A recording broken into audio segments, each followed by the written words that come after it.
Egaa kabajamtootaa fi hordoftoota keenya bakka jirtanitti nageenyi keenya isin haa ga'u isiniin jenna.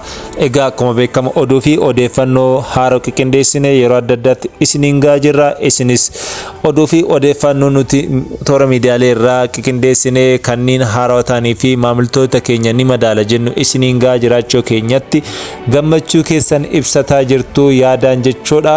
Nutis baay'ee gammannee jirra. Hanga xumura sagantaa keenyatti nu hordofaa. Yeroo hedduu yaada nu kennu keessaniif irra deddeebinee ulfaadhaa horaa bulaa deebanaa isiniin jenna.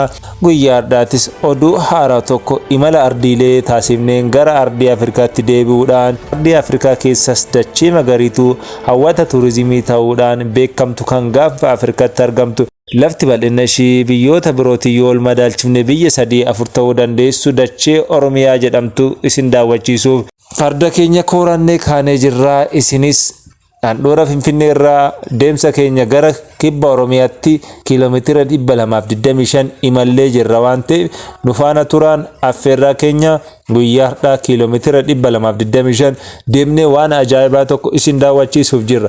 Kiiloomeetira 225 erga deemneetii magaalaa godina Arsii Lixaa keessaa magaalaa baay'ee hawwata tuurizimiitiin badhaatuu fi qabeenya uumamaatiin beekamtuu taate magaalaa Nageellee Arsii keessatti qabeenya hawwata tuurizimiitiif akkasuma immoo seena qabeessa taate takka isin daawwachiisuuf eegallee jirra jechuudha. Handhuura Oromiyaa taate Finfinnee irraa egaa magaalaa godina Arsii Lixaa magaalaa Shashamannee irraa gara kaabaatti ammoo kiiloomeetira 25 qofa fagaattee argamti. Magaalaan kun guddina isheetiin jaarraa walakkaa ol lakkoofsistee jirti. Haa ta'u malee guddina magaalaa kanaa yoo ilaalle haala qabatama magaalota Oromiyaa fi kutaa biyyaalee garaagaraatii yoo madaalchifne maqaan ishii kennamuu fi guddinni ishii taasisaa jirtu kan waliin madaalle waan ta'eef magaalaan kun maal qabdi maaltu adda ishii taasisa kan jedhu guyyaa har'aa isin daawwachiisna jechuudha. Kutaa tokkoffaa isaa akka armaan gaditti kan isin dhiyeessinudha. Egaa magaalaan Nageellee Arsii akkuma jalqaba irratti kaasuuf yaale magaalaa hawwata tuurizimii kanneen akka hara Laangannoo, hara Abjaataatiin marfamtee kan argamtudha. Akkasuma immoo harri Shaallas magaalaa kana kan marsee jiru jechuudha. Egaa haroota bebbeekamoo sadarkaa idil addunyaatti jechuu dandeenya beekaman kanaan marfamtee argamti. Gawaraatiin ammoo iddoo hawwata tuurizimii Fincaaleephis kan ilaalcha baay'ee namatti tolu. Egaa turistoonni hedduun daawwatanii kan irra deddeebanii daawwiidhaaf hin quufne Fincaaleephis magaalaa kana gara baatti kan argamudha. Kallattii gara baatiin kan argamudha jechuudha. Gabraatiin ammoo magaalaa kana keessatti guyyaa har'aa kan isin daawwachiifnu kan iddoo hawwata tuurizimii qofa osoo hin taane seenaa guddaa qabu garuu qaama isa kunuunsu dhabuudhaan baay'ee miidhamaa jiru iddoo hambaa seenaa tokko isin daawwachiifna. Hambaan seenaa kun Qilxuuree jedhamuun beekama.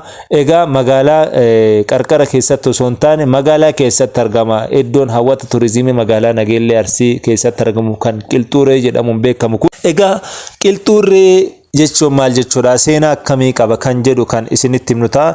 Egaa magaalaa kanarraa kallattii baatti kan akka argamu isinitti himuuf yaalla jirra.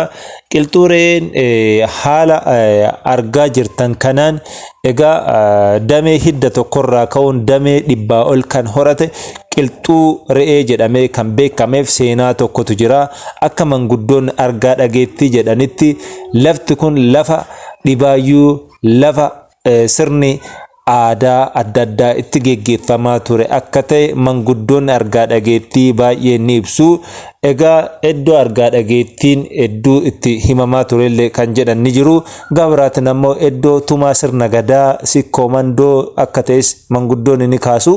Gabraatiin ammoo iddoon hambaa seenaa kun lafa egaa jaarii itti gabbaran osoo hin taane iddoo aadaan sirni kaleessaa mijuudhaan dhangaadhaan itti faayanii asitti waaqa isaa kadhatu kan Oromoon dur ittiin beekamu waaqa isaa kadhachuudhaan egaa ammas ni kadhata jechuu kooti.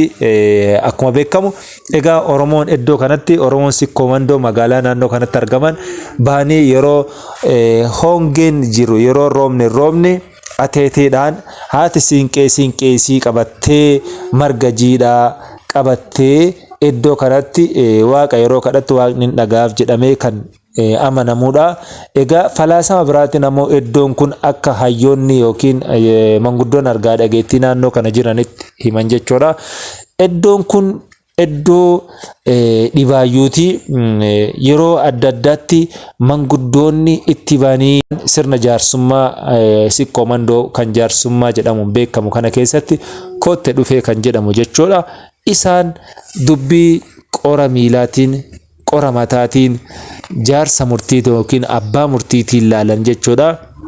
Egaa lama lamaan bakka lamatti hiranii iddoo kanatti qilxuu kana biratti egaa manguddoonni dubbii isaanii ilaaluudhaan nama wal dhabe akkasuma immoo gosa lamaa wal dhabe maatii wal dhabe asitti araarsu jechuudha. Egaa iddoon kun iddoo baay'ee filatamaa kan ta'eef haala uumamaa isaatiin kan baay'ee nama hawwatu. Akkuma argaa jirtan qilxuun kun damee tokkorraa ka'ee hanga kana damee kana hunda badhatee jira. Egaa umurii qilxuuree kana yoo ilaalle akka manguddoonni jedhanitti waggaa 900 akkas ta'uu danda'a jedhanii tilmaamu jechuudha. Egaa manguddoon amma argaa jirtan kun maqaa isaanii bifa kanaan nu ibsaniiti waa'ee lafa kanaa nutti himaa jiru. Akkuma argitan maqaan keessanii Shuqoo Ajjuseen. Isin maaliif kunuunfama lafti kun?